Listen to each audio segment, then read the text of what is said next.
फिर से मैं उपस्थित हूँ एक नए साप्ताहिक प्रश्न पत्र के साथ। इसका नाम है साप्ताहिक प्रश्न पत्र भाग 61, जिसका उद्देश्य है पिछले साल के प्रश्न पत्रों का आसान तरीके से हल कैसे करें। साप्ताहिक प्रश्न पत्र भाग 61 का हमारा पहला प्रश्न है, चर्चा में रही नंदिनी गुप्ता कौन है?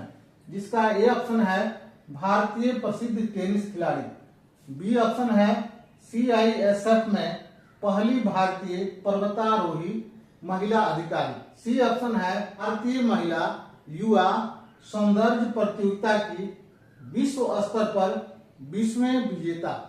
और डी ऑप्शन है उपयुक्त में कोई नहीं। तो इस प्रश्न का सही जवाब है ऑप्शन सी, भारतीय महिला युवा सौंदर्य प्रतियोगिता की 20वें स्तर की विजेता। इनका नाम है नंदिनी गुप्ता। हमारा ए ऑप्शन है भारतीय प्रसिद्ध टेनिस खिलाड़ी जिनका नाम है सौम्या चौधरी। क्या नाम है? सौम्या चौधरी भारतीय प्रसिद्ध टेनिस खिलाड़ी हैं।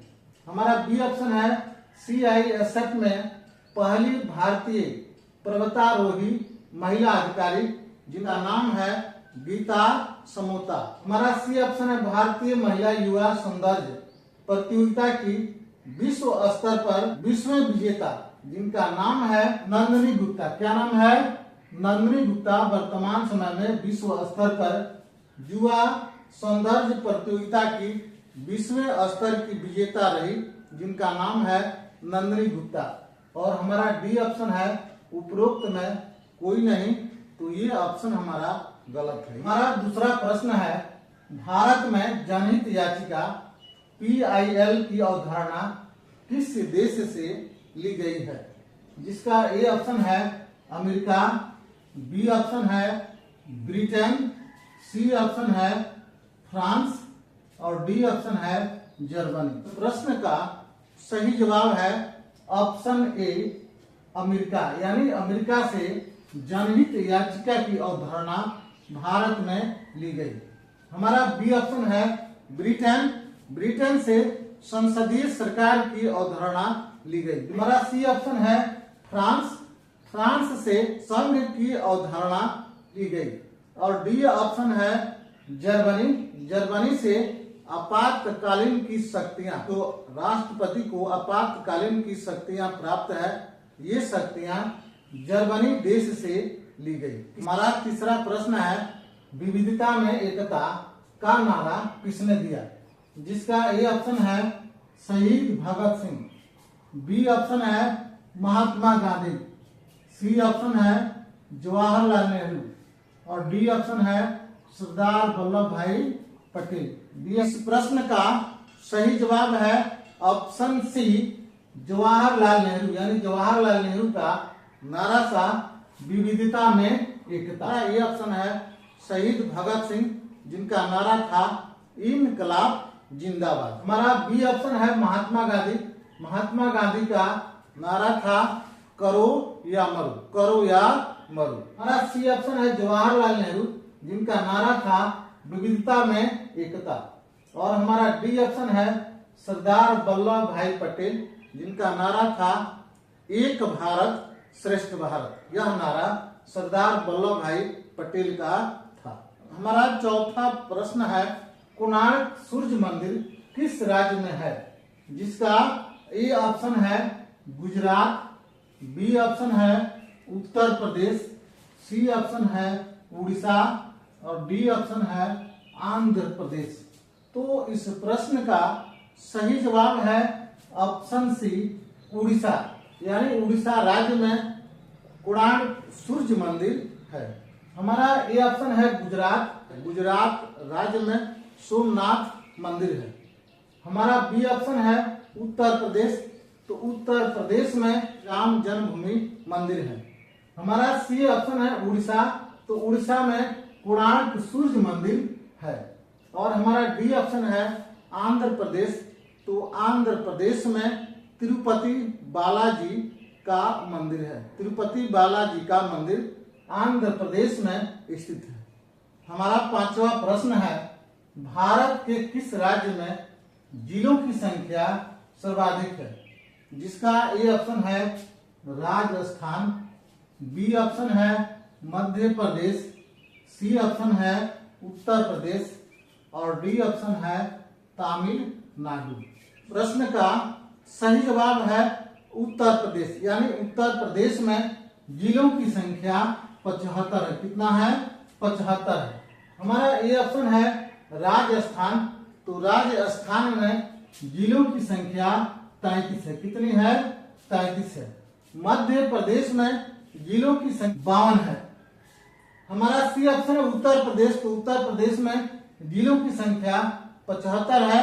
और हमारा डी ऑप्शन है तमिलनाडु, तो तमिलनाडु में की संख्या 38 है। कितनी है? 38 है। बिहार में भी जिलों की संख्या 38 है। हमारा छठा प्रश्न है, किस विटामिन की कमी से जनन क्षमता में कमी आती है? जिसका ए ऑप्शन है विटामिन ए, बी ऑप्शन है विटामिन डी, जिसका सी ऑप्शन है विटामिन ई और जिसका डी ऑप्शन है विटामिन के। तो इस प्रश्न का सही जवाब है option C vitamin E. Vitamin E की कमी की वजह से जनन क्षमता में कमी आ जाती है। हमारा ऑप्शन ए है विटामिन ए। विटामिन ए की कमी से आंखों की बीमारी होती है।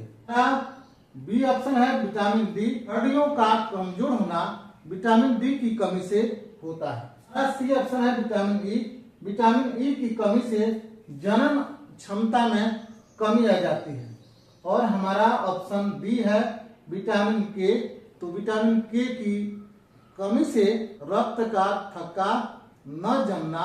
हमारा सातवां प्रश्न है, वार एंड पीस नामक पुस्तक के लेखक कौन थे?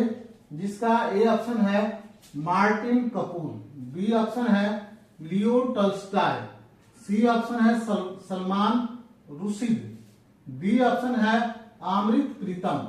जिस प्रश्न का सही जवाब है option B Leo Tolstoy. Leo Tolstoy War and Peace नामक पुस्तक के लेखक हैं। हमारा ए ऑप्शन है मार्टिन लूथर, जिनकी पुस्तक है the wonders of the bill. The wonders of the bill पुस्तक मार्टिन लूथर की है। ये ऑप्शन है लियो टॉल्स्टॉय, जिनकी पुस्तक का नाम है वार एंड पीस। क्या नाम है? वार एंड पीस। हमारा सी ऑप्शन है सलमान रुश्दी, जिनकी पुस्तक का नाम है मिडनाइट चिल्ड्रन। मिडनाइट चिल्ड्रन पुस्तक के लेखक हैं सलमान रुश्दी। हमारा डी ऑप्शन है अमृत प्रीतम, तो अमृत प्रीतम की पुस्तक का नाम है पिंजर। क्या नाम है? पिंजर। हमारा आठवां प्रश्न है, के आर नारायणन भारत के किस क्रम के राष्ट्रपति थे?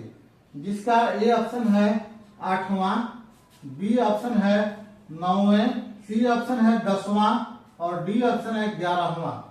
तो इस प्रश्न का सही जवाब है ऑप्शन सी 10वां, यानी के आर नारायणन भारत के 10वें क्रम के राष्ट्रपति थे। हमारा ए ऑप्शन है 8वां, यानी 8वें क्रम के राष्ट्रपति आर वेंकट रमन। और बी ऑप्शन है 9वां, यानी 9वें क्रम के राष्ट्रपति डॉक्टर शंकर दयाल शर्मा। 9वें क्रम के राष्ट्रपति डॉक्टर शंकर दयाल शर्मा। हमारा सी ऑप्शन है 10वां, यानी 10वें क्रम के राष्ट्रपति के आर नारायणन। 11वें क्रम के राष्ट्रपति डॉक्टर एपीजे अब्दुल कलाम। हमारा 9वां प्रश्न है, मोहिनी अट्टम नृत्य किस राज्य का नृत्य है? जिसका ए ऑप्शन है आंध्र प्रदेश, बी ऑप्शन है कर्नाटक, सी ऑप्शन है केरल और डी ऑप्शन है तमिलनाडु। तो इस प्रश्न का सही जवाब है ऑप्शन सी केरल, यानी केरल राज्य का प्रसिद्ध नृत्य जिसका नाम है मोहिनी अट्टम नृत्य। ये ऑप्शन है आंध्र प्रदेश, तो आंध्र प्रदेश की सुप्रसिद्ध नृत्य जो है जिसका नाम है कुचिपुड़ी। का नाम है कुचिपुड़ी। हमारा बी ऑप्शन है कर्नाटक, तो कर्नाटक का नृत्य जिसका नाम है यक्षगान। हमारा सी ऑप्शन है केरल, केरल राज्य का नृत्य जिसका नाम है मोहिनी अट्टम। ऑप्शन डी है तमिलनाडु, तमिलनाडु का सुप्रसिद्ध नृत्य जिसका नाम है भारतनाट्यम। भारतनाट्यम नृत्य तमिलनाडु राज्य का सुप्रसिद्ध नृत्य है। हमारा 10वां प्रश्न है, भारत के नए चीफ ऑफ डिफेंस अधिकारी सीडीएस कौन है? जिसका ए ऑप्शन है general Bipin Rawat, B option है general Anil Chauhan, C option है ए और बी दोनों, और डी ऑप्शन है उपरोक्त में कोई नहीं। तो इस प्रश्न का सही जवाब है option B general Anil Chauhan. यानी जनरल अनिल चौहान भारत के नए चीफ ऑफ डिफेंस अधिकारी हैं। हमारा ये ऑप्शन है जनरल बिपिन रावत, तो भारत के पहले चीफ ऑफ डिफेंस अधिकारी। बी ऑप्शन है जनरल अनिल चौहान, तो भारत के दूसरे यानी नए चीफ ऑफ डिफेंस अधिकारी हैं। हमारा सी ऑप्शन है विकल्प ए और बी दोनों, तो ये ऑप्शन हमारा गलत है। हमारा डी ऑप्शन है उपरोक्त में कोई नहीं, तो ये भी हमारा ऑप्शन गलत है। सही जवाब है option B general Anil Chauhan. साप्ताहिक प्रश्न पत्र भाग 61 के इन्हीं 10 प्रश्नों से हम विराम लेते हैं और फिर मिलते हैं साप्ताहिक प्रश्न पत्र भाग 62 के साथ।